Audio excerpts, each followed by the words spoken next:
Rain hammered the field outside the small town of Velmont, and the sound of distant thunder rolled over the broken fences and burning carts.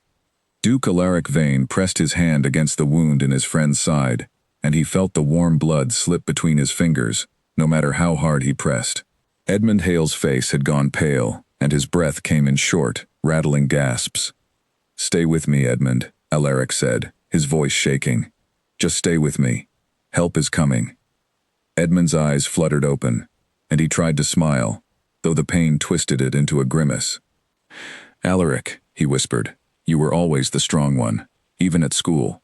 When the other boys mocked me for my stutter, you were the one who stood beside me." "Don't speak like this is goodbye," Alaric said, gripping his friend's hand tighter. "You're going to walk again. You're going to see your sister again." At the mention of his sister, Edmund's eyes filled with a sudden, urgent light. "Rosalind," he breathed, "my sister. She has no one, Alaric. Our parents are gone. Our cousin will take the house the moment I am gone, and she will have nothing. Nothing but her name and her pride." "She will have my protection," Alaric said quickly, desperate to give his friend peace in his final moments. "I swear it to you. Whatever happens, I will see that she is cared for. I will not let harm come to her." Edmund's grip weakened, but his eyes held Alaric's with a fierce, pleading intensity. "Promise me more than protection," he said. "Promise me you will not let her be alone in this world.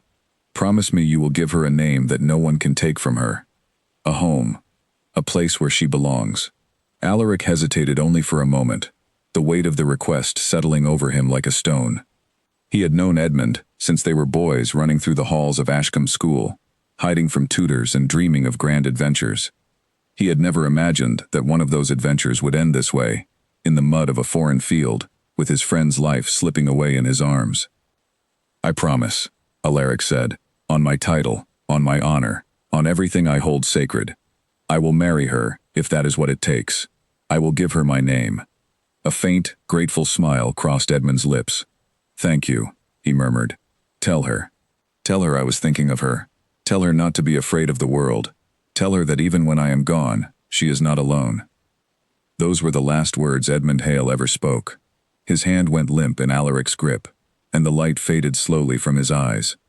Around them, the sounds of the retreating skirmish faded into the distance, replaced by the quiet patter of rain on canvas and mud. Alaric knelt there for a long moment, unable to move, unable to speak, staring down at the friend who had shared every important moment of his life since childhood. The other soldiers found him there an hour later, still kneeling, still holding Edmund's hand, his uniform soaked through with rain and grief. They did not ask him to move. They simply waited, respectful and silent, until he was ready to rise. In the weeks that followed, Alaric carried out his duties with a hollow sort of discipline. He wrote letters to families, arranged for the wounded to be sent home, and oversaw the slow, grinding work of a campaign that had cost far more than anyone in London seemed to understand. But at night, when the camp grew quiet, he found himself thinking of Edmund's final request, turning it over and over in his mind, like a stone he could not put down. He had made many promises in his life. Some he had kept easily, others he had let slip away with the passage of time, as young men often do. But this one felt different. This one had been made to a dying man, sealed with the last breath of a friend who had never asked him for anything before. He could not let it fade. He would not. When his commanding officers finally granted him leave to return to England, citing his family's need for the Duke's presence at home following his father's declining health, Alaric felt a strange mixture of relief and dread. Relief, because he could finally begin to fulfill his promise. Dread, because he had no idea what kind of woman he was about to encounter, or how she would receive a stranger's offer of marriage in the wake of her brother's death. He remembered Rosalind only vaguely from years past, a girl half hidden behind her brother's shoulder, at some long-forgotten gathering, quiet and watchful, with sharp eyes that seemed to notice everything and reveal nothing. He remembered thinking, even then, that she seemed like someone who carried more weight than her small frame should have to bear. Now, with her brother gone, that weight would only grow heavier. The journey home took the better part of a month. Alaric spent much of it staring out at the gray water, going over the words he would say to Rosalind Hale when he finally stood before her. He rehearsed them 100 times, and every version sounded wrong. How does one tell a young woman that her brother is dead, and then, in nearly the same breath, ask her to become a duchess? When his ship finally reached English shores, Alaric did not go home first. He went, still travel-worn and weary, directly to the modest townhouse where the Hale family had lived for generations. It was smaller than he remembered, its garden slightly overgrown, its paint beginning to peel at the edges. A single servant answered the door, an older woman, with tired eyes, who looked at him with open suspicion until he gave his name and his rank. "Your Grace," she said, her tone shifting instantly to something more formal, though no less wary. "Miss Hale is not receiving visitors at present. She has had difficult news." "I know," Alaric said quietly. "I was there. I need to speak with her." The servant studied him for a long moment before stepping aside to let him in. The house smelled of dust and old paper, of a home that had not been properly aired in weeks. He was led to a small sitting room where a fire struggled weakly in the grate, and there he waited, his hat in his hands, feeling more nervous than he had felt in any battle. When Rosalind Hale entered the room, Alaric was struck immediately by how much she had changed from the quiet girl he remembered.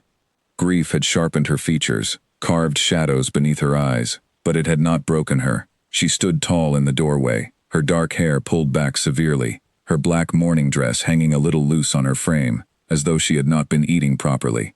But her eyes, when they met his, were clear and steady, and there was a quiet strength in the way she held herself that immediately reminded him of her brother. "Your Grace," she said, her voice carefully controlled, "I did not expect a visit from you." "Miss Hale," Alaric said, bowing slightly. "I am so very sorry for your loss. Edmund was the finest friend a man could ask for." Something flickered across her face at the mention of her brother's name, a crack in her composure that she quickly smoothed over. "Thank you," she said. "I understand you were with him, at the end." "I was," Alaric said, "and it is that reason I have come to see you today." He watched her brace herself, as though preparing for some final, painful detail about her brother's death. He hurried to correct the impression. "He asked something of me, Miss Hale, before he passed. He asked me to look after you." Rosalind's chin lifted, a flash of pride sparking behind the grief in her eyes. "I do not require looking after," she said. "I am not a child, Your Grace, and I am quite capable of managing my own affairs." "I did not mean to suggest otherwise," Alaric said quickly. "But I understand your situation has become difficult. Your cousin—" "My cousin has already sent word that he intends to take possession of this house within the month," Rosalind said, her voice tight. "As is his right, since my father left no male heir besides him. I am aware of my circumstances, Your Grace. You need not remind me of them." Alaric took a slow breath, feeling the weight of the moment pressing down on him. There was no gentle way to say what he had come to say, so he simply said it. "I would like to offer you marriage, Miss Hale." The silence that followed was so complete that Alaric could hear the fire crackling in the grate, the distant sound of a carriage passing on the street outside. Rosalind stared at him as though he had spoken in a foreign language, her expression caught somewhere between disbelief and offense. "I beg your pardon?" she said finally. "I made a promise to your brother," Alaric said, "that I would see you cared for, that you would have a name and a home that no one could take from you. Marriage is the surest way I know to fulfill that promise." "So this is a charity match," Rosalind said, and there was an edge in her voice now, sharp enough to cut. "You wish to marry me because you feel obligated, because my brother asked you to, with his last breath, when he could hardly have known what he was asking." "He knew exactly what he was asking," Alaric said firmly. "He knew I had the means and the position to protect you. He asked because he trusted me, and because he loved you more than anything in this world." Rosalind turned away from him, walking to the small window that looked out over the neglected garden. For a long moment she said nothing, and Alaric found himself holding his breath, uncertain whether she would laugh at him, weep, or simply order him from the house. "I have no dowry to speak of," she said finally, her back still to him. "No connections worth mentioning. I would bring you nothing but a name that means little beyond these walls. Why would a duke wish to burden himself with such a match?" "Because I gave my word," Alaric said simply. and because it is the right thing to do." She turned back to face him then, and he saw something new in her eyes, something guarded and wounded and proud all at once. "And what would you expect of me, Your Grace, as your wife?" "Only that you allow me to keep my promise," Alaric said. "I do not ask for anything beyond that. You would have your own rooms, your own allowance, your own life within my household. I would not presume to demand more than you are willing to give." Rosalind studied him for a long moment, as though trying to determine whether he was sincere or simply performing a kindness that would later curdle into resentment. Finally she spoke, her voice quiet but resolute. "If I agree to this, it will be a marriage in name only. I will not pretend affection I do not feel, and I will not be treated as an object of your pity." "I would never ask that of you," Alaric said. "Then I accept," Rosalind said, though there was no warmth in the words, only a weary sort of resignation. "For Edmund's sake, not for yours." Alaric nodded slowly, feeling the promise settle over him like a mantle he would now carry for the rest of his life. It was not the joyful moment he might once have imagined for his own betrothal, back when he was a younger man with lighter dreams. It was solemn and strange, and edged with a grief that neither of them could yet fully name. But it was a beginning. And as he took his leave that evening, stepping out into the cool evening air, Alaric found himself wondering, not for the first time, what kind of life awaited them both behind the walls of his grand estate. He did not yet know that the woman he had just promised to protect would, in time, come to mean far more to him than any promise ever could. He only knew that he had given his word, and that he intended to keep it, whatever the cost. The carriage rattled away from the townhouse, carrying him back toward a future neither of them had chosen, but one that neither of them, in the end, would ever wish to undo. The wedding took place on a gray morning in early spring, in a small chapel far from the fashionable churches of the city, where curious eyes and wagging tongues could not easily reach. Alaric had arranged everything quietly, wanting to spare Rosalind the added burden of a public spectacle, so soon after her brother's death. She wore a simple gray dress, not the white so often chosen by brides, and she carried no flowers. When the vicar asked if she took Alaric Vane to be her lawful husband, her voice was steady, but her eyes remained fixed on some distant point beyond his shoulder, as though she could not quite bring herself to look at the man she was promising her life to. Alaric noticed everything about her that morning, the tightness in her jaw, the way her hands trembled slightly before she clasped them together to still the motion, the careful distance she kept, even as they stood side by side at the altar. He wanted to say something to ease her nerves, some small kindness that might make the moment feel less like a transaction, and more like the beginning of something honest. But he could think of nothing that would not sound hollow, so he remained silent, and the ceremony proceeded with the quiet solemnity of two strangers, bound together by grief and duty, rather than affection. Afterward, there was no grand wedding breakfast, no gathering of friends and family to celebrate the union. Alaric's own relations had been informed only days before, and most had reacted with confusion or thinly veiled disapproval. His aunt, Lady Beatrice, had written a letter full of pointed questions about the wisdom of marrying a woman with no fortune and no significant connections, questions Alaric had chosen not to answer in any detail. He had simply replied that the decision was made and that he expected his family to receive his wife with the courtesy her position now demanded. The carriage ride to Alaric's country estate, Thornfield Hall, was long and largely silent. Rosalind sat across from him, her gaze fixed on the passing countryside, her hands folded neatly in her lap. Occasionally, Alaric attempted conversation, remarking on the weather or the beauty of the hills they passed, and each time Rosalind offered only brief, polite replies before falling silent again. He understood, in a distant sort of way, that she was grieving not only her brother, but the life she had imagined for herself, a life that had been rewritten entirely by circumstances beyond her control. When they arrived at Thornfield Hall, the grandeur of the estate seemed to press down on Rosalind rather than impress her. She stood at the base of the great stone steps, looking up at the towering facade, with an expression that Alaric could not quite read, somewhere between awe and apprehension. The staff had assembled to greet their new duchess, a long line of servants in crisp uniforms, and Rosalind moved through the introductions with a stiff, formal politeness that revealed nothing of what she truly felt. Mrs. Pembroke, the housekeeper, showed Rosalind to her rooms, a beautifully appointed suite on the eastern side of the house, far removed from the Duke's own chambers.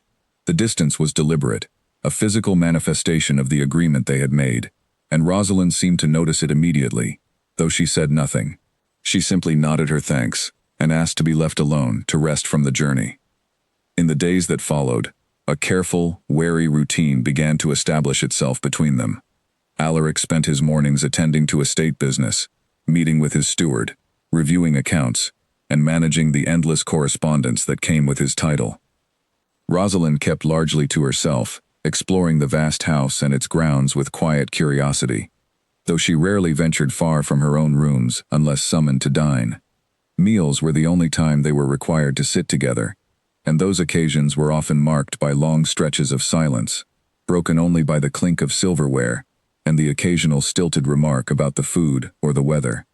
The household staff, sensing the strange tension between their new master and mistress, treated Rosalind with a cautious politeness that never quite warmed into genuine welcome. Some of the older servants, who had known Alaric's family for generations, viewed her with open suspicion, whispering among themselves about her lack of fortune and questioning why the Duke had chosen to marry so far beneath his expected station. Rosalind, though she never acknowledged it aloud, was keenly aware of these whispers, and they only deepened the isolation she already felt within the grand, unfamiliar walls of Thornfield Hall. One evening, several weeks into their marriage, Alaric found himself unable to sleep, his mind restless with thoughts of Edmund and the promise he had made. He rose from his bed and made his way down to his study, intending to lose himself in paperwork until exhaustion finally claimed him. As he passed the long gallery that connected the east and west wings of the house, he noticed a faint light coming from the library, and curiosity drew him toward it. He found Rosalind there, curled into a large armchair near the dying fire, a book open in her lap that she did not appear to be reading.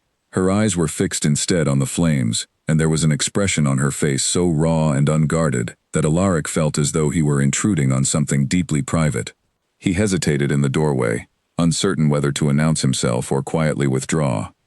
Before he could decide, Rosalind glanced up and saw him standing there.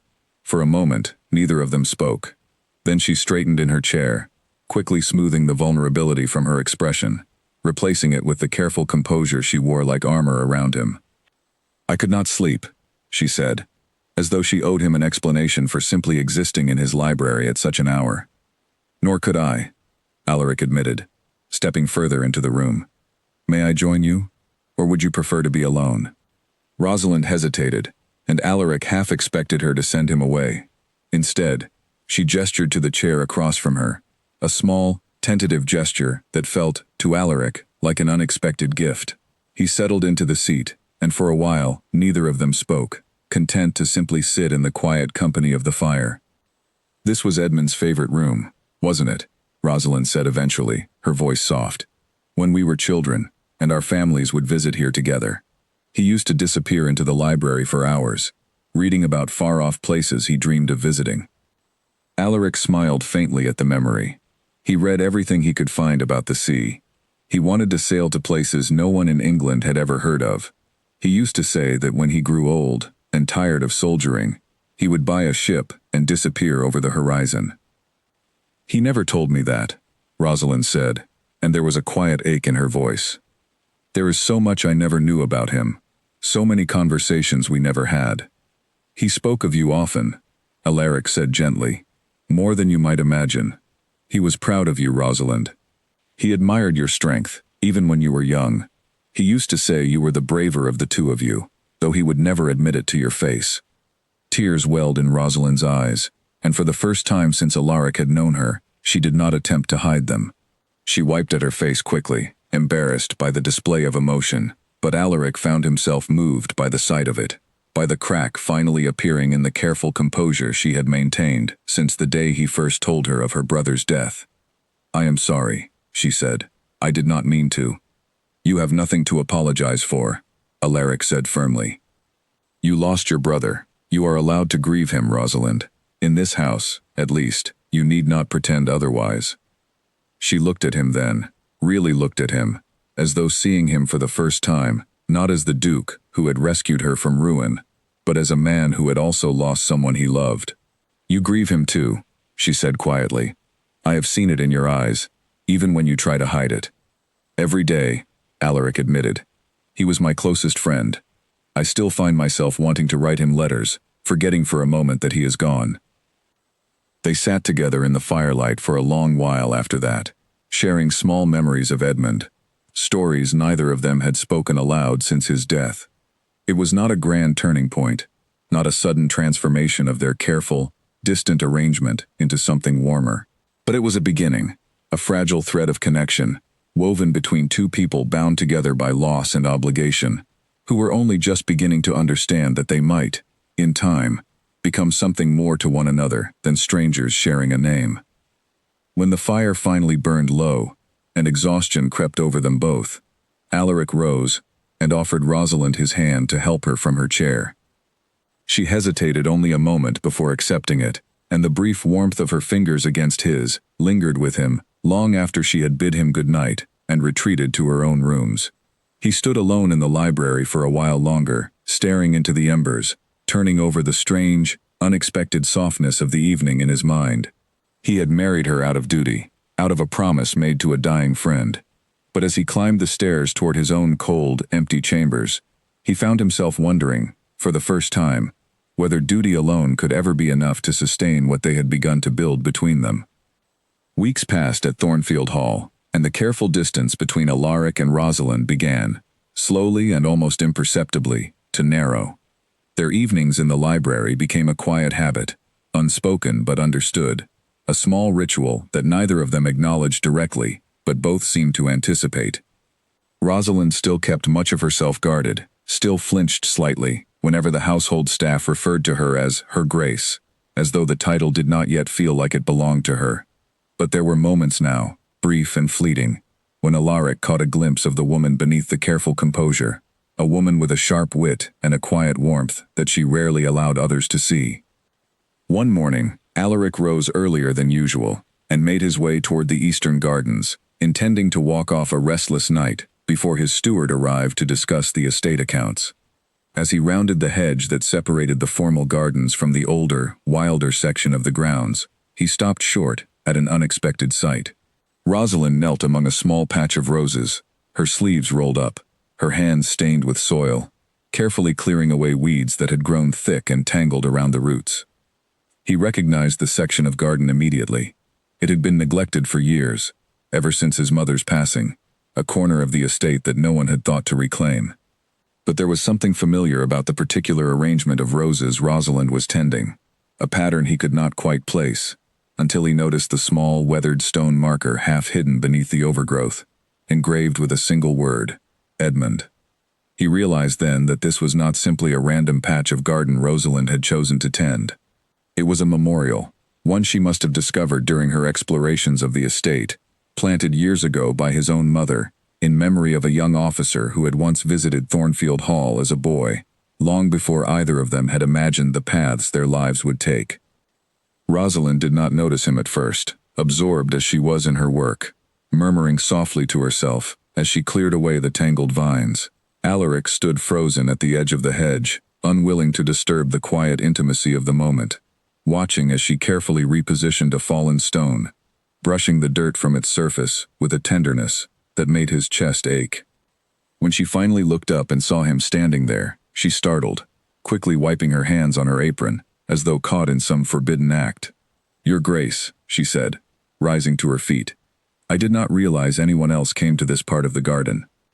"I did not know it still existed, not properly tended," Alaric admitted, stepping closer. "My mother planted these roses, many years ago, in memory of your brother. He visited here once, when we were boys, and something about him left a lasting impression on her." Rosalind's eyes widened slightly. "I did not know that. I found the marker by accident, weeks ago, hidden beneath all this growth.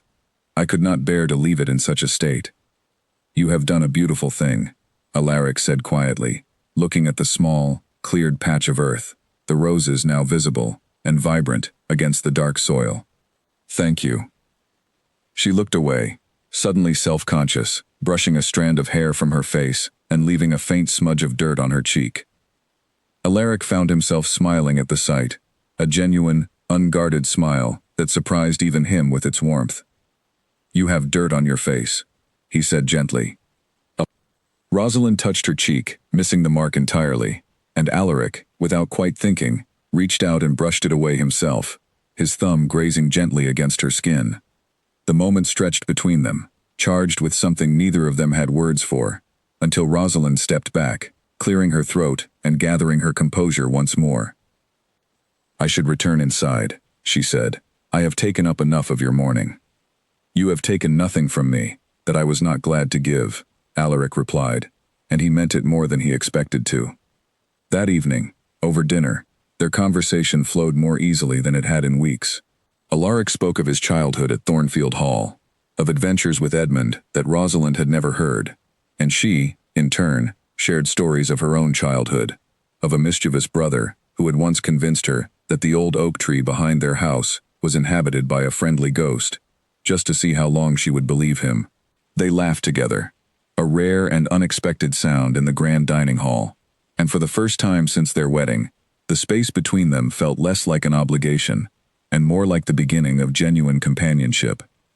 But not everyone within the household welcomed this thaw in their relationship.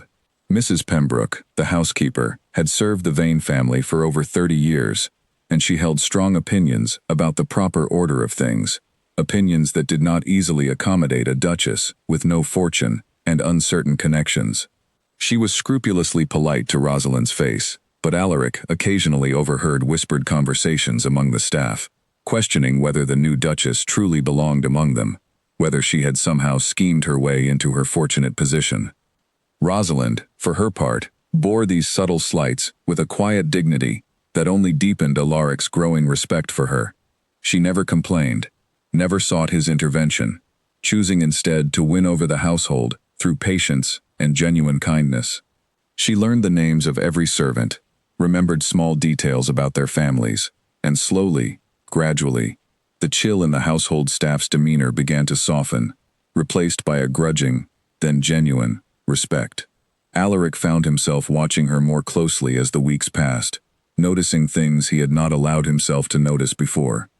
The way her brow furrowed in concentration when she read, the soft hum of a tune she did not realize she was singing while she arranged flowers in the morning room, the particular grace with which she moved through the halls of a house that had once felt entirely foreign to her, now beginning, slowly, to feel like home. One evening, as autumn began to color the leaves across the estate, Alaric found Rosalind in his study, not in the library where they usually met. She stood before the tall window, looking out over the grounds, and in her hands, she held a small bundle of letters tied with faded ribbon. Alaric recognized them immediately as his own correspondence with Edmund, letters he had kept for years, tucked away in a drawer he rarely opened. "I did not mean to pry," Rosalind said quickly, noticing his presence. "I was looking for a book and I found these instead. I should not have read them without your permission." "It is quite all right," Alaric said, moving to stand beside her. "There is nothing in those letters I would keep hidden from you." Rosalind held up one of the letters, her expression soft. "He wrote to you about me, once, did you know? He said he worried what would become of me, if anything happened to him, that he could not bear the thought of me alone in the world." "I remember that letter," Alaric said quietly. "I wrote back and told him he was being needlessly morbid, that nothing would happen to either of us, that we would grow old and tell stories about our foolish youth to anyone who would listen." "You could not have known," Rosalind said, setting the letter down gently. "None of us could have known." They stood together in silence for a long moment, the weight of shared grief settling comfortably between them, no longer a wall that separated them, but a bridge that connected them, one loss binding them together in a way that neither of them had anticipated when they first stood before the vicar in that small gray chapel. Alaric found himself studying her profile in the fading evening light, the determined set of her jaw, the softness that had begun to creep back into her eyes, and he felt something shift within his own chest, something he was not yet ready to name. "Thank you," Rosalind said suddenly, turning to look at him. "For what?" Alaric asked. "For keeping his letters, for remembering him the way you do, for giving me a place where I do not have to grieve him alone." Her voice caught slightly on the last words, and Alaric, without quite deciding to, reached out and took her hand in his. You are not alone, Rosalind, he said. Not anymore. She did not pull away. For the first time since their wedding day, she allowed her fingers to curl gently around his, and they stood together at the window, watching the last light of the autumn sun fade behind the hills, two people slowly, cautiously, beginning to build something real out of the promise that had first brought them together. News of the Duke of Thornfield's sudden marriage had, of course, traveled quickly through the drawing rooms of London, and by the time autumn had fully settled over the countryside, the whispers had grown into something far more pointed than simple curiosity. Alaric received word from his aunt, Lady Beatrice, that speculation about his marriage had become a favorite topic among the fashionable circles of the city, with theories ranging from a secret fortune, hidden somewhere in the Hale family's past, to rumors of a scandal that had forced the hasty union to protect Rosalind's reputation. None of it was true, of course, but the truth rarely mattered to those who enjoyed manufacturing scandal for their own entertainment. Alaric had hoped that keeping to the countryside would allow the gossip to burn itself out naturally, but when a formal invitation arrived requesting their presence at a grand autumn gathering hosted by Lord and Lady Ashworth, old friends of his late father, he understood that some appearances could not be avoided forever.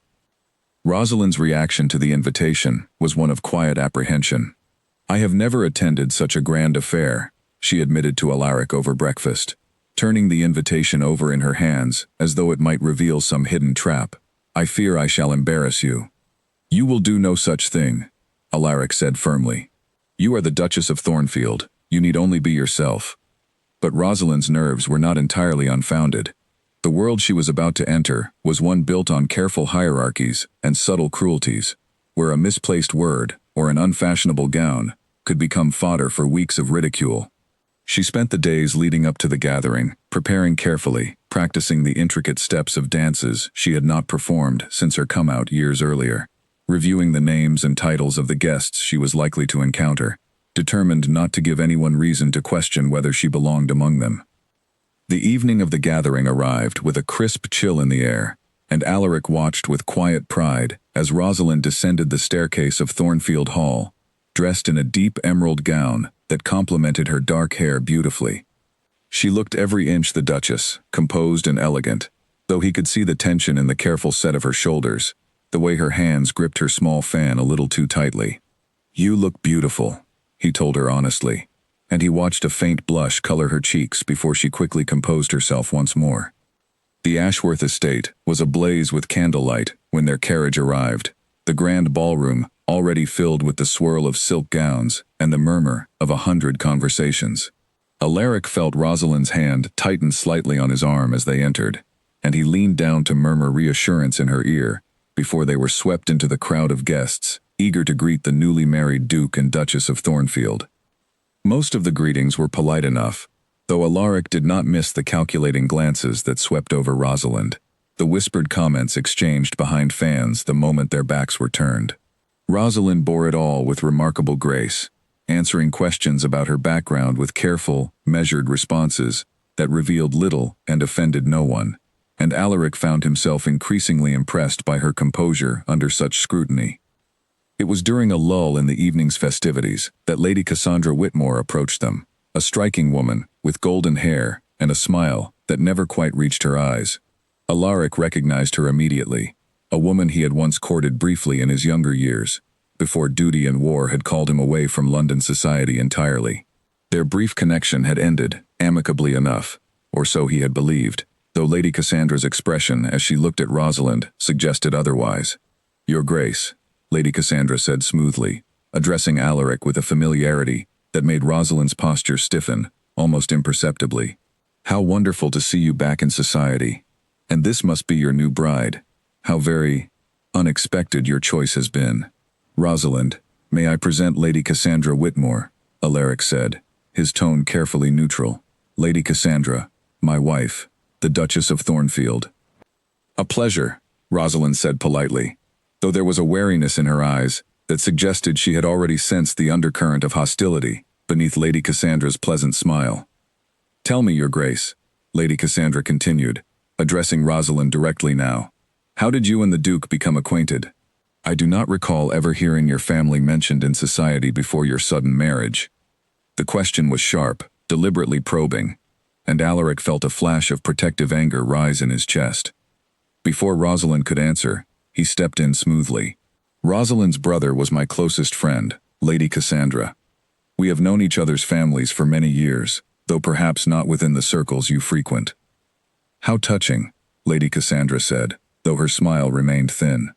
A marriage born of old friendship. How very sentimental of you, Your Grace. I confess, I had heard rumors of a rather different nature.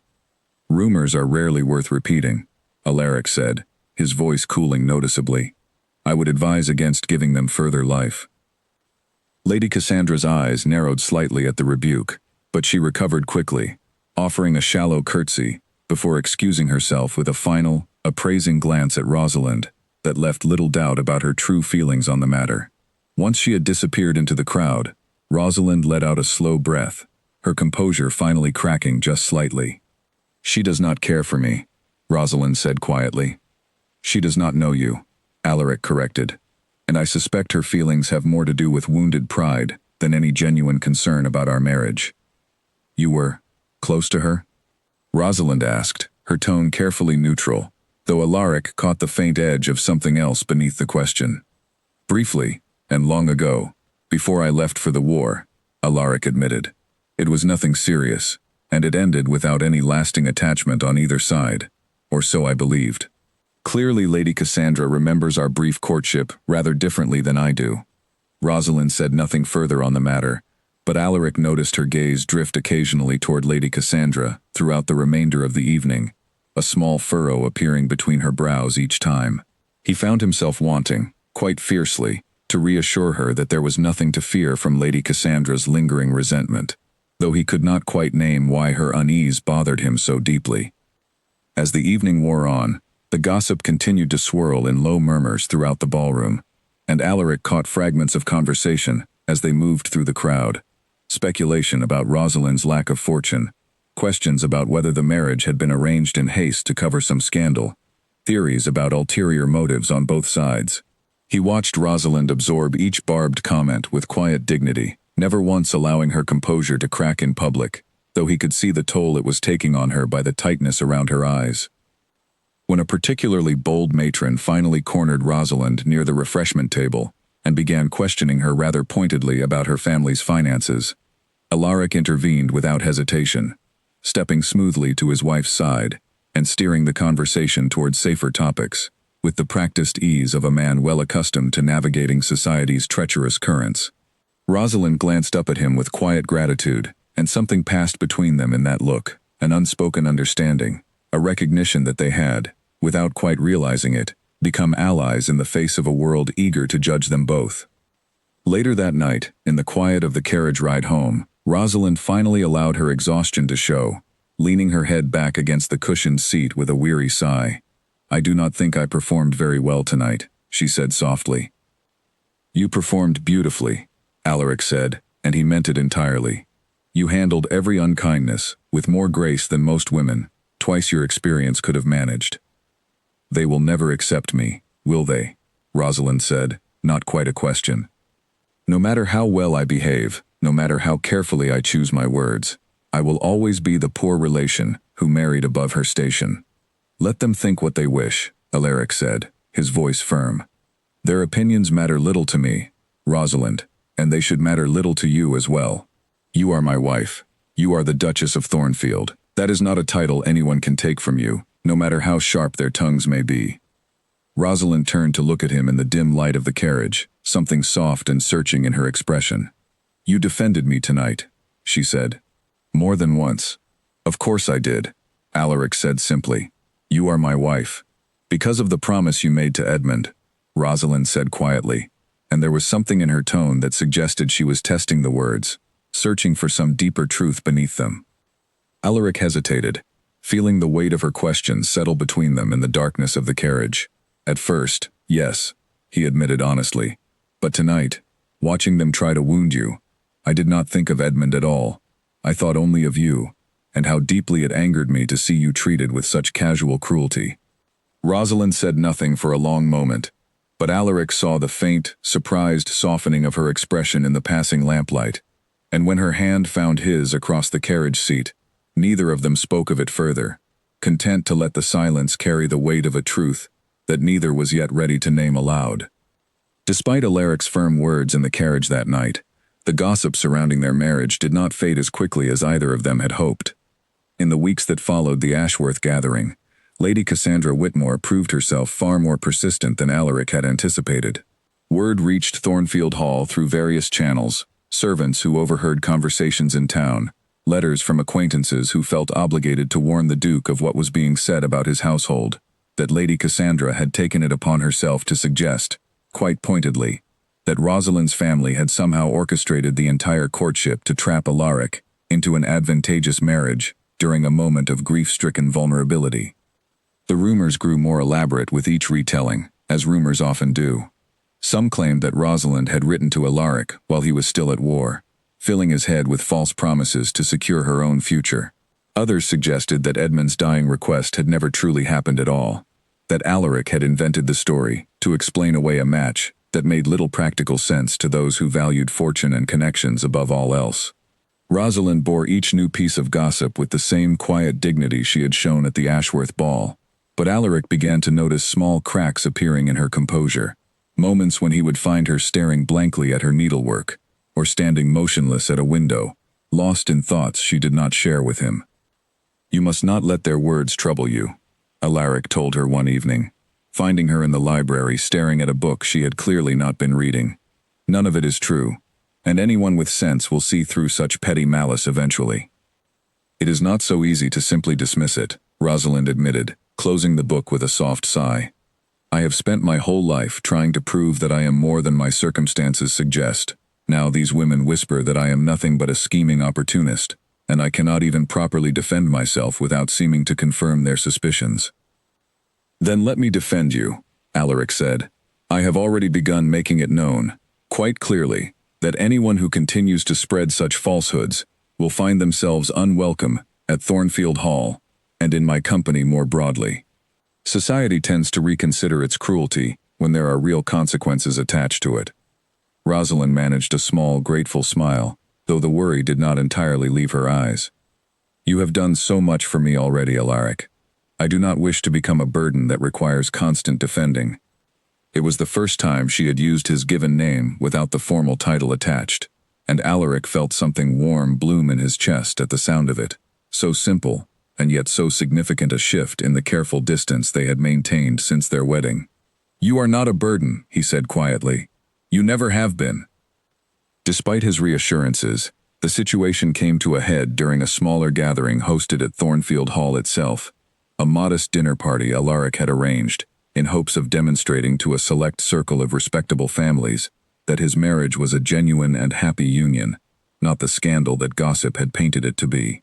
Lady Cassandra, uninvited but shameless, arrived as the companion of another guest, and it became clear within moments of her arrival that she had come with a deliberate purpose. Throughout dinner, she directed pointed questions toward Rosalind, each one carefully crafted to expose some perceived inadequacy, whether in her knowledge of proper etiquette, her unfamiliarity with certain fashionable topics of conversation, or her modest upbringing compared to the other guests at the table. Rosalind navigated each question with admirable composure, but Alaric could see the strain building behind her carefully neutral expression, and his own patience began wearing dangerously thin. The breaking point came when Lady Cassandra, emboldened by the wine and her own sense of superiority, made a particularly cutting remark about how fortunate it was that Rosalind had found such a generous husband, willing to overlook her family's obvious lack of standing. The table fell into an uncomfortable silence, and Alaric felt a surge of protective fury rise within him that he could no longer contain. "Lady Cassandra," he said, his voice cutting clearly through the silence, cold and controlled, in a way that immediately drew every eye at the table. "I find myself curious why you continue to speak of my wife's family with such open disdain, when your own conduct this evening has been considerably less than gracious. Perhaps we might discuss more pleasant topics, or you may find yourself excused from future gatherings at Thornfield Hall entirely." The rebuke was sharp enough to silence Lady Cassandra completely, her face flushing with a mixture of embarrassment and barely concealed anger. She offered a stiff apology, more for form's sake than genuine remorse, and the remainder of the evening proceeded with considerably more caution on her part. But the damage, in a sense, had already been done, and Alaric noticed Rosalind's hands trembling slightly beneath the table for the remainder of the meal. Later that night, after the guests had finally departed, Alaric found Rosalind in the garden, wrapped in a shawl against the evening chill, standing near the small memorial she had tended so carefully to her brother's memory. He approached slowly, not wanting to startle her, and she turned to look at him with an expression he had not seen from her before, something raw and unguarded. "Thank you for defending me tonight," she said softly. "But I confess, it frightens me a little, how quickly this world can turn cruel, and how easily it seems to forget that I am a person, not merely a subject for gossip and speculation." "You have every right to be angry," Alaric said, moving to stand beside her. "What Lady Cassandra said was unkind and unwarranted." "It is not only anger I feel," Rosalind admitted, wrapping her shawl more tightly around herself. "I fear, sometimes, that she is not entirely wrong, that I truly do not belong in this world you have brought me into, that I will always be seen as someone who does not quite fit." "Rosalind, look at me," Alaric said gently, and she turned to meet his gaze, her eyes glistening in the moonlight. "You belong here as much as anyone, more perhaps, because you have faced this world with more courage and grace than most who were born into it ever have to summon. Lady Cassandra's cruelty says far more about her own character than it does about yours." "You speak so confidently," Rosalind said, a faint, wavering smile touching her lips. "I wish I could believe it as easily as you seem to." "Then believe it because I believe it," Alaric said. "I have watched you endure whispers and unkindness with more strength than I have seen from most soldiers I served alongside. You are remarkable, Rosalind, and I will not stand by while others try to convince you otherwise." The sincerity in his voice seemed to reach her in a way that his earlier reassurances had not, and for a long moment they simply stood together in the quiet garden, the tension of the evening slowly dissolving into something softer, something that felt, to Alaric, dangerously close to affection, deeper than mere duty could explain. He found himself studying the curve of her face in the moonlight, the way the silver light caught in her dark hair, and he had to consciously remind himself of the careful boundaries they had agreed upon when their marriage first began. "It grows cold," he said finally, breaking the charged silence between them. "You should return inside before you catch a chill."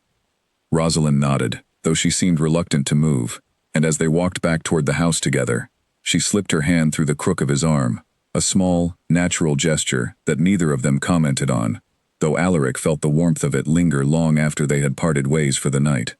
The gossip of society had not yet faded, and Lady Cassandra's resentment remained a shadow hanging over their household, but something had shifted between them that evening in the garden, a quiet, unspoken understanding that whatever the world outside chose to believe about their marriage, within the walls of Thornfield Hall, something real and unexpected had begun to take root. As winter approached, Alaric's younger cousin, Charlotte, arrived at Thornfield Hall along with her mother, Lady Beatrice, for an extended visit that had been planned long before Alaric's sudden marriage had upended the family's expectations. Lady Beatrice remained somewhat reserved in her opinion of Rosalind, though she was far too well-mannered to voice her doubts openly within the household. Charlotte, by contrast, was immediately taken with her new cousin by marriage, delighted by Rosalind's quiet humor and genuine warmth once she felt comfortable enough to let her guard down. The visit stretched into a small house party, as Alaric's relations extended invitations to several other families in the surrounding countryside, hoping to properly introduce Rosalind to their circle in a more relaxed and private setting than the formal gatherings of London society. For nearly 2 weeks, Thornfield Hall buzzed with quiet activity, morning rides through the frost-covered hills, afternoon gatherings in the drawing room for cards and conversation, evening entertainments that stretched late into the night with music and dancing. It was during this house party that Alaric found himself increasingly unable to ignore the growing depth of his feelings for Rosalind, feelings that had begun as simple respect and had slowly, steadily, transformed into something far more complicated. He found himself seeking out her company more deliberately, arranging small excuses to walk with her through the gardens, lingering longer than necessary over breakfast conversations, watching for the particular way her eyes crinkled when something genuinely amused her. One evening, after most of the guests had retired for the night, Alaric and Rosalind found themselves alone on the terrace, the last remnants of a bonfire still glowing faintly in the darkness below the house. The air was crisp with the first true chill of winter, and Rosalind had wrapped herself in a thick wool cloak, her breath visible in small clouds as she spoke. "I have not felt this at ease in a long while," she admitted, gazing out over the darkened grounds. "Charlotte has been so kind to me, and even your aunt, though reserved, has not been unkind. I begin to think, perhaps, that I might find a place here after all." "You have already found your place here," Alaric said, standing close beside her. "I only wish you had believed it sooner." Rosalind glanced at him, a small, thoughtful smile playing at her lips. "You have been very patient with me, Alaric. More patient than I likely deserved, given how coldly I received your proposal all those months ago." "You had every reason for caution," Alaric said. "You had just lost your brother, and a stranger appeared asking you to marry him within days of that loss. I would have thought less of you had you simply accepted without question." "And yet I did accept," Rosalind said softly, "though I told myself, at the time, that it was only for Edmund's sake, only to honor his memory." "Was it only for that reason?" Alaric asked, his voice quieter now, something uncertain creeping into his tone that surprised even him. Rosalind turned fully to face him then, the firelight from the dwindling bonfire below casting soft shadows across her face. "I am no longer certain what my reasons were," she admitted.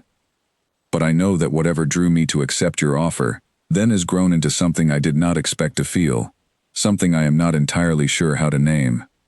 The confession hung between them in the cold night air, fragile and uncertain, and Alaric felt his heart pounding in a way it had not since long before the war had hardened him against such vulnerable feelings.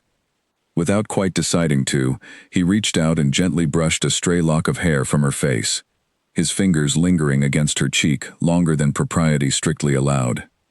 "Rosalind," he said softly, "I made you a promise when we married, that I would never ask for more than you were willing to give.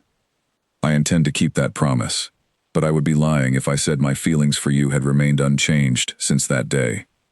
Her breath caught softly, and for a long moment neither of them moved, caught in a charged stillness that seemed to stretch the very air between them. Slowly, almost hesitantly, Alaric leaned closer, and Rosalind did not pull away, her eyes searching his with an openness she had rarely allowed him to see. Their faces were mere inches apart, the warmth of her breath mingling with the cold night air, when the sound of approaching footsteps and Charlotte's cheerful voice calling out from the doorway broke the spell entirely. They stepped apart quickly, both flustered, as Charlotte emerged onto the terrace, oblivious to the moment she had interrupted, chattering happily about a game of cards still underway inside. Rosalind offered a quick, unsteady smile and excused herself to join the others, leaving Alaric standing alone on the terrace, his heart still racing, his mind reeling from how close he had come to closing the distance between them entirely. He remained outside for a long while after she had gone, staring out at the dying embers of the bonfire, trying to make sense of the depth of feeling that had so suddenly overtaken him. He had married Rosalind out of duty, out of a solemn promise made to his dying friend, believing, at the time, that such an arrangement could never grow into anything beyond careful respect and quiet companionship. But standing there in the cold winter air, his fingers still tingling with the memory of her skin beneath his touch, Alaric understood, with sudden, undeniable clarity, that what he felt for Rosalind Hale had grown into something far deeper than duty ever could have demanded. The realization frightened him nearly as much as it thrilled him. He had lost so much already in the war, friends and comrades taken from him without warning, and the thought of allowing himself to love so completely again, only to risk losing her too, filled him with a fear he had not expected to confront.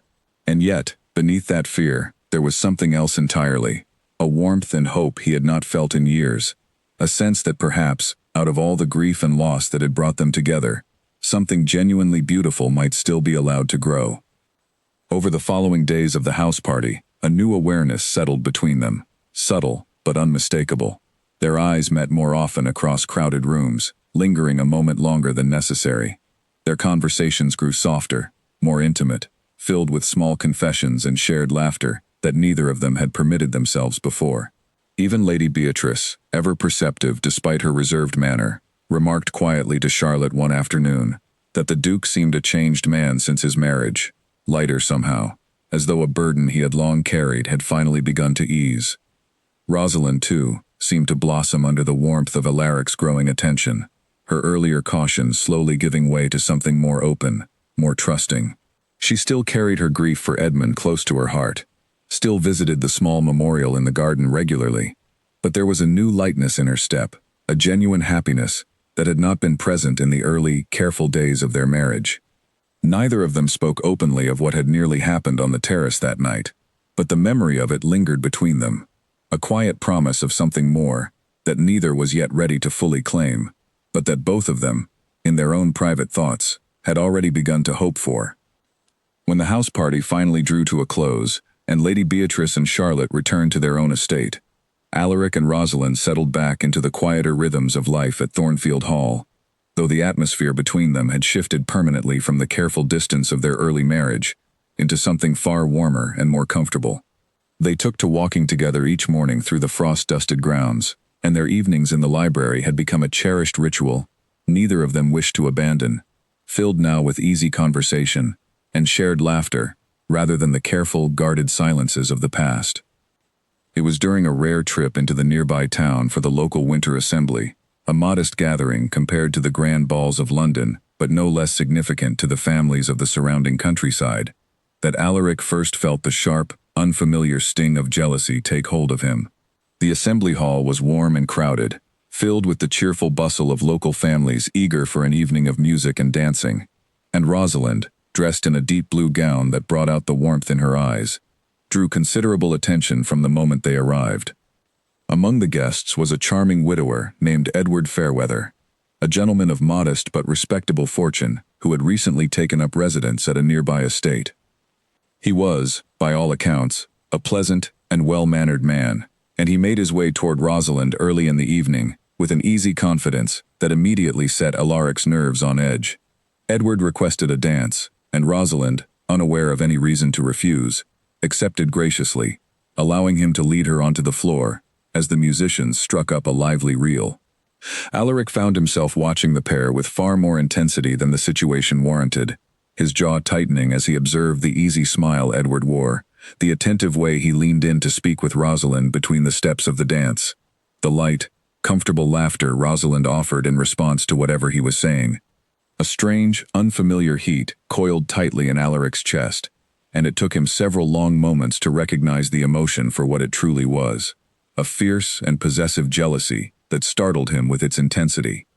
He told himself, at first, that his reaction was simply protective, the natural instinct of a husband watching over his wife in an unfamiliar social setting.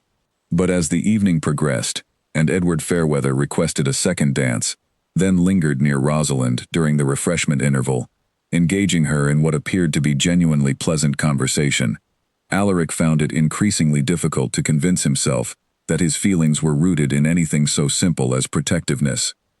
By the time Edward finally excused himself to speak with other acquaintances, Alaric had worked himself into a state of quiet, simmering tension that he struggled to conceal as he approached Rosalind near the edge of the dance floor.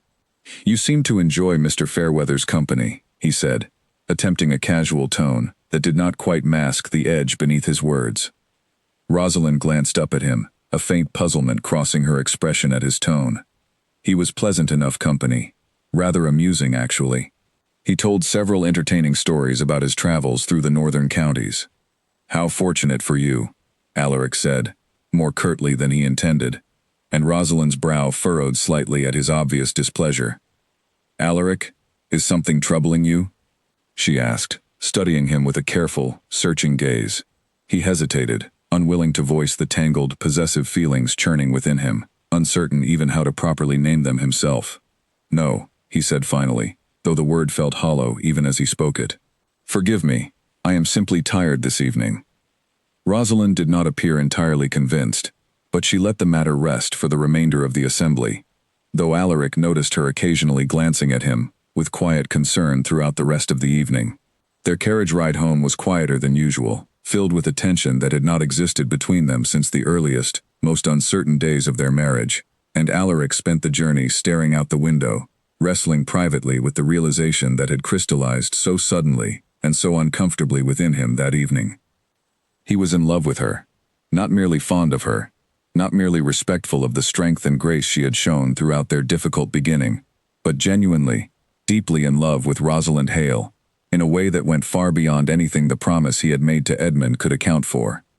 The realization terrified him nearly as much as it clarified everything he had been feeling in the weeks since the house party, the terrace, the almost kiss that had been interrupted before either of them could fully acknowledge what it meant.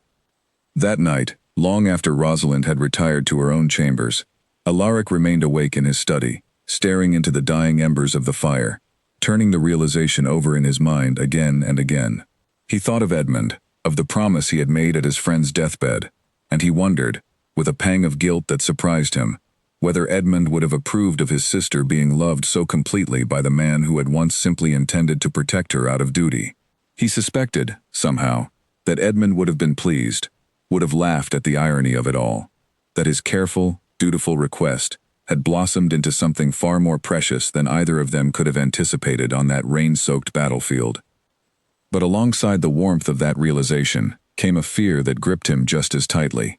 He did not know if Rosalind's feelings had grown to match his own, or if she still viewed their marriage as the careful arrangement it had begun as, a partnership built on gratitude and shared grief, rather than genuine romantic love. He feared that voicing his feelings too soon might frighten her, might disrupt the fragile, precious companionship they had only just begun to build, and he found himself paralyzed by indecision, uncertain how to proceed without risking everything they had worked so carefully to establish. In the days that followed, Alaric found himself watching Rosalind with a new, quiet intensity, searching for any sign that she might share the depth of feeling that now consumed him. He noticed small things he had perhaps always known, but had not allowed himself to fully appreciate. The way her presence in a room seemed to brighten it entirely.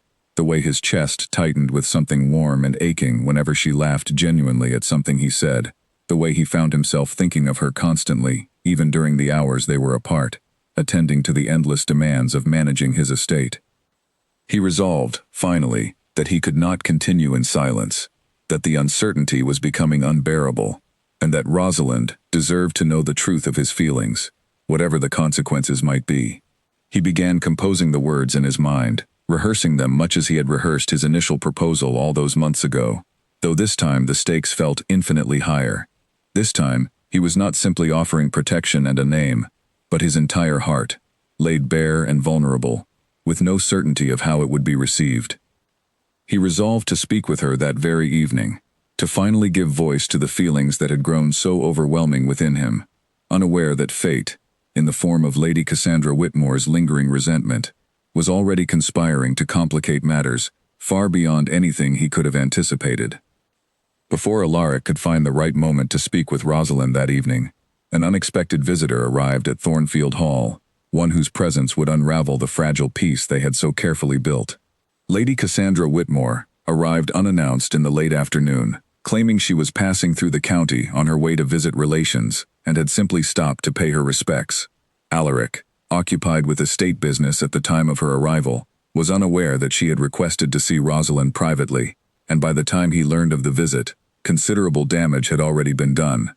Lady Cassandra found Rosalind in the drawing room, and after a series of falsely pleasant remarks about the beauty of Thornfield Hall and the apparent happiness of the household, she steered the conversation with practiced cruelty toward the true purpose of her visit.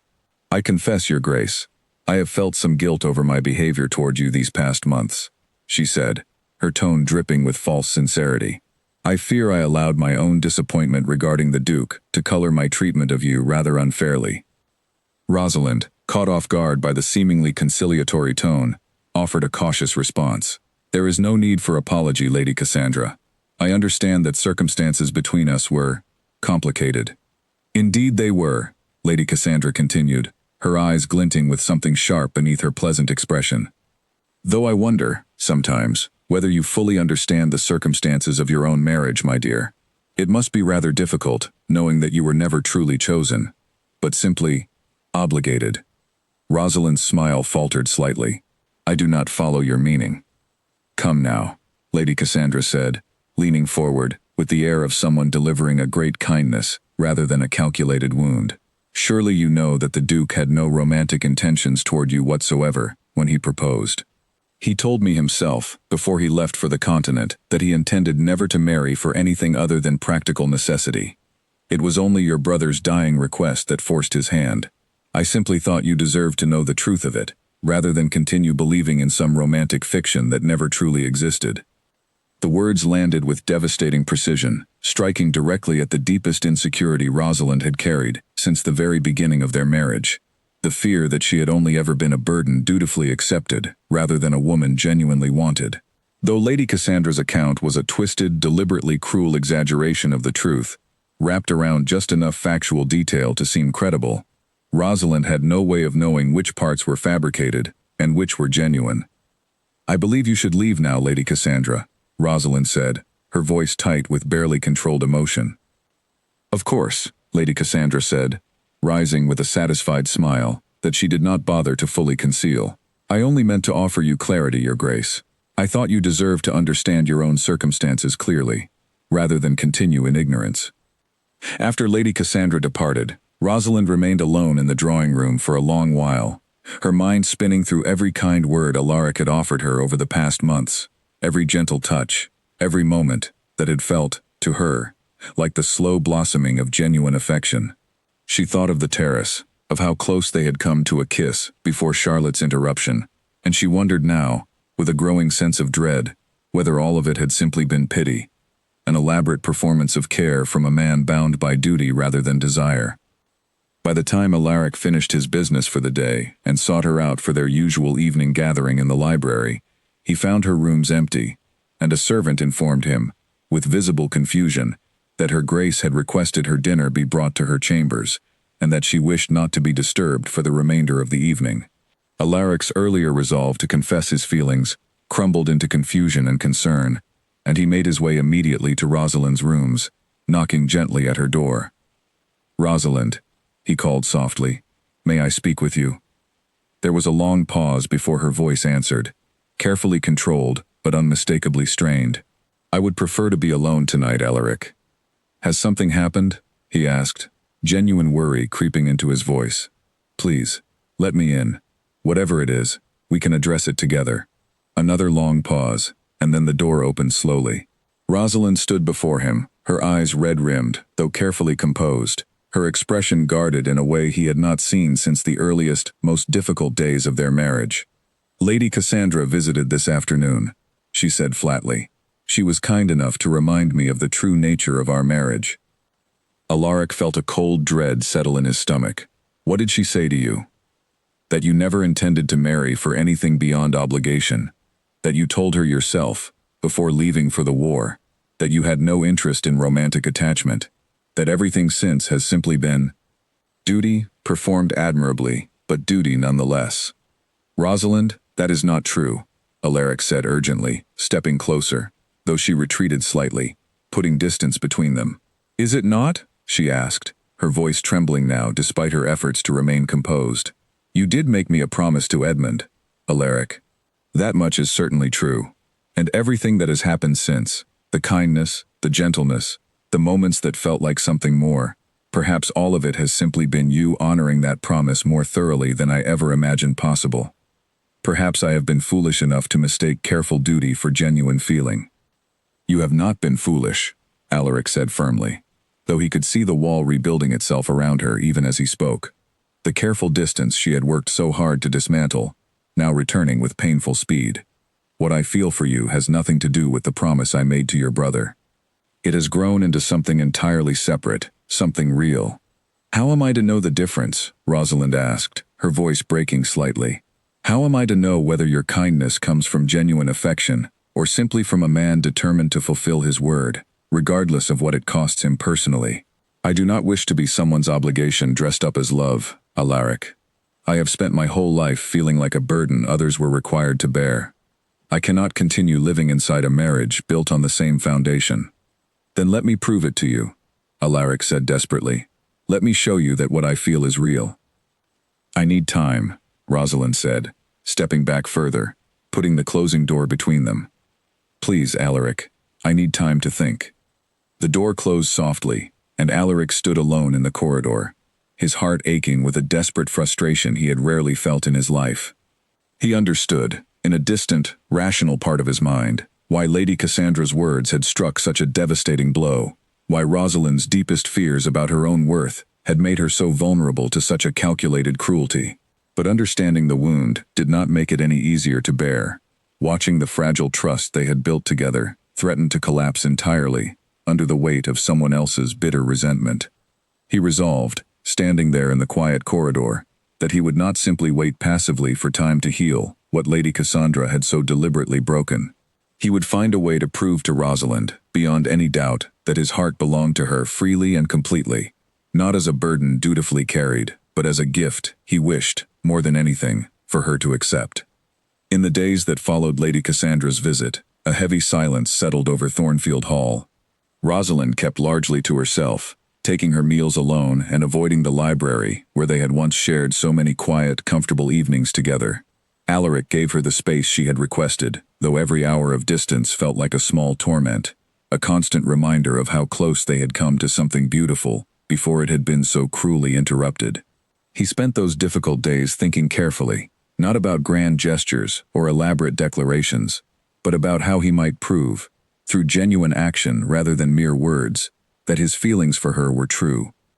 He began by seeking out his aunt's counsel, traveling to Lady Beatrice's estate despite the awkwardness of admitting his uncertainty to a woman who had initially doubted the wisdom of his marriage entirely. To his surprise, Lady Beatrice offered not judgment but genuine sympathy, confessing that she had watched enough of their interactions during the house party to recognize real affection when she saw it, and urging Alaric not to let pride or fear prevent him from speaking honestly with his wife. "Words alone will not undo what Lady Cassandra has planted in her mind," Lady Beatrice told him firmly. "You must show her, Alaric, not simply tell her. Rosalind has spent her whole life being told she was a burden, an obligation, someone to be managed rather than cherished. If you wish to convince her otherwise, you must be patient, and you must be certain, in your own heart, before you ask her to trust yours completely." Alaric returned to Thornfield Hall with renewed determination, though he understood Lady Beatrice's warning that patience would be required. He did not press Rosalind for conversation in the days that followed, but he made small, quiet gestures instead, ensuring fresh flowers were placed in her rooms each morning, arranging for her favorite meals to be prepared without being asked, leaving carefully chosen books outside her door, with brief, thoughtful notes tucked inside their pages, nothing demanding a response, simply small offerings of continued care that asked for nothing in return. Slowly, gradually, Rosalind began to emerge from her self-imposed isolation. She started taking her meals in the dining hall once more, though their conversations remained careful and somewhat formal, neither of them quite ready to address the wound Lady Cassandra had inflicted. It was nearly a fortnight after that difficult night before Rosalind finally sought Alaric out herself, finding him in his study late one evening, reviewing correspondence by candlelight. "May I speak with you?" she asked from the doorway, and Alaric set aside his papers immediately, giving her his full attention. "Of course," he said, rising from his desk. "Always." Rosalind stepped into the room, closing the door softly behind her, and for a long moment she simply stood there, gathering her thoughts before finally speaking. "I have thought a great deal these past weeks," she said. "About what Lady Cassandra said, about my own fears regarding this marriage, about everything that has passed between us since we first stood before the vicar." "And what conclusions have you reached?" Alaric asked gently, though his heart pounded with uncertainty. "I do not know if what she told me was entirely true," Rosalind admitted. "But I know that even if it was, even if you once believed you would never marry for anything beyond obligation, something has clearly changed since then. I have watched you these past weeks, Alaric. Every small kindness, every quiet gesture, none of it felt like obligation. It felt like care, freely given." Alaric felt a surge of hope rise within him, though he remained cautious, unwilling to rush the fragile progress they had made. "Rosalind, I need you to understand something clearly," he said. "Yes, I began this marriage because of the promise I made to Edmund. I will not deny that truth, nor do I wish to. But what I feel for you now has grown into something entirely separate from that original obligation. I do not stay because I promised your brother I would. I stay because I cannot imagine my life without you in it, because you have become, quite simply, the person I love most in this world." The words hung in the quiet study, raw and honest, and Rosalind's eyes filled with tears that she did not attempt to hide this time. "I was so afraid," she admitted, her voice trembling. "Afraid that everything I felt for you was built on a foundation that could crumble the moment your sense of duty was satisfied. Afraid that I would spend my whole life wondering whether you truly wanted me, or simply tolerated me out of honor." "I understand that fear," Alaric said, closing the distance between them slowly, giving her every opportunity to step away if she wished. She did not. "But I promise you, Rosalind, with far more certainty than I felt when I made my promise to Edmund all those months ago, that what I feel for you now has nothing to do with duty. I am terrified, genuinely terrified, of a life without you in it. That is not obligation, that is love." Rosalind let out a soft, tearful laugh, reaching up to wipe at her eyes. "I love you too," she said, the words emerging with a kind of relieved wonder, as though she had been carrying them silently for far longer than she had realized. "I have loved you for weeks now, though I was too frightened to admit it, even to myself." Alaric reached up and gently cupped her face in his hands, searching her eyes for any lingering doubt, finding only warmth and certainty reflected back at him. Slowly, this time with no interruption to steal the moment away, he leaned down and kissed her, soft and tender at first, then deepening, as Rosalind's arms wound around his neck, drawing him closer, with a certainty that mirrored his own. When they finally parted, both breathless and smiling, Rosalind rested her forehead against his, her hands still curled gently against his chest. "I never imagined this is where our marriage would lead," she admitted softly. "When you first proposed, I believed I was simply accepting the kindest option available to a woman, with no other prospects. I never dreamed I would come to love the man behind the offer so completely. Nor did I dream that duty would lead me somewhere so unexpectedly wonderful," Alaric replied, brushing a gentle kiss against her forehead. "Edmund would be pleased, I think, to know that his final request brought us both far more happiness than either of us anticipated." "He would likely tease you mercilessly about it," Rosalind said with a soft, genuine laugh, and Alaric found himself laughing along with her, the sound filling the study with a warmth that had been entirely absent during the difficult weeks of silence and uncertainty. Whatever challenges Lady Cassandra's cruelty had created, they had, in the end, only served to clarify what had already been growing steadily between them. And as they stood together in the candlelit study, hands entwined and hearts finally laid open to one another, both of them understood that whatever society continued to whisper beyond the walls of Thornfield Hall, the love they had built together was entirely, unmistakably real. Spring returned to Thornfield Hall with a gentleness that seemed to mirror the transformation that had taken place within its walls over the past year. The gardens bloomed in full color once more, and the small memorial Rosalind had so carefully restored now stood surrounded by a flourishing bed of roses, tended with even greater devotion now that her heart had found peace alongside her grief. Alaric and Rosalind had settled into a marriage that neither of them could have imagined during those first, careful days following their hasty wedding, a partnership built not on obligation, but on genuine, deep affection that continued to grow with each passing month.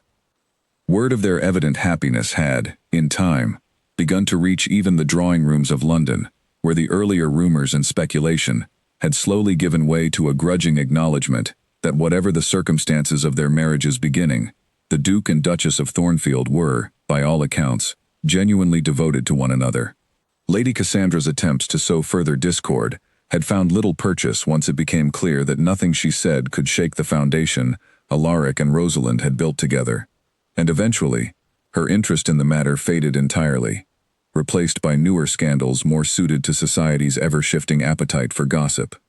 Alaric decided, as the anniversary of their first, quiet wedding approached, that he wished to mark the occasion with something more meaningful than the modest, hurried ceremony that had first bound them together. He spoke privately with Lady Beatrice and Charlotte, both of whom had grown genuinely fond of Rosalind over the months, and together they arranged a small, private ceremony to be held in the very garden Rosalind had lovingly restored, a renewal of their vows, made not out of duty or promise to a departed friend, but out of the genuine love that had grown between them since. Rosalind wept with quiet joy when Alaric first proposed the idea, overwhelmed by the thoughtfulness of the gesture. and she spent the following weeks preparing, with far more genuine excitement than she had felt during their original, hurried wedding. This time, she chose a gown of soft ivory, and she gathered flowers herself from the very garden where the ceremony would take place, weaving them carefully into a simple, elegant arrangement that held far more meaning to her than any grander bouquet ever could. On the morning of the ceremony, the garden was filled with soft spring sunlight, and a small gathering of close family, and a few genuine friends, assembled among the blooming roses to witness the renewal of vows between the Duke and Duchess of Thornfield. Alaric stood waiting near the small stone marker that bore Edmund's name, and as Rosalind approached him along the garden path, her face radiant with a happiness that had once seemed impossibly distant, he felt his heart swell with a gratitude so profound it nearly overwhelmed him entirely. "I once made a promise to your brother," Alaric said, taking both her hands in his as they stood together before their small circle of loved ones, "that I would give you a home, a name, a place in this world where you would never again feel alone. I have kept that promise, but I find now that it was never truly a burden to keep. It became, instead, the greatest privilege of my life." Rosalind's eyes glistened with tears as she listened, her hands tightening gently around his. "When I first accepted your offer of marriage," she said, her voice steady despite the emotion clearly moving through her, "I believed I was simply accepting the kindness of a man honoring his word.